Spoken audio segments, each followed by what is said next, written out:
Nakaisa ang pang-alaalang paaralang elementarya ng Santa Romana sa pagdisyo ng pandaigdigang selebasyon ng Araw ng mga Guro o World Teachers Day.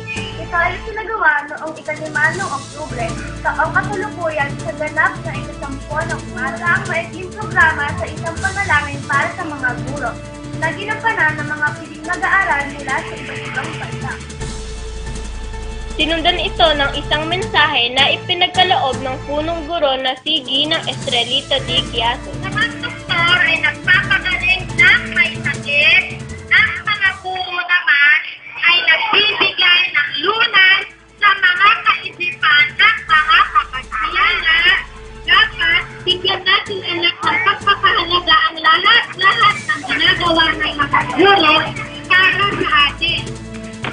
Bilang mag-aaral ang nagpamalas ng kanilang natatanging bilang handog sa mga guro ng nasabing paaralan.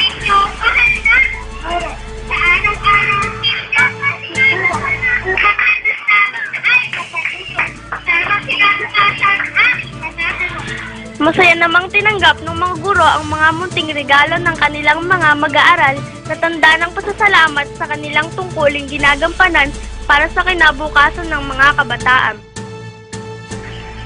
Mula dito sa Santa Romana Memorial Elementary School, sa pamamasnubay ni David Bureau members Joanna Marie G. Dizon at Ginang Aimee Ibalino.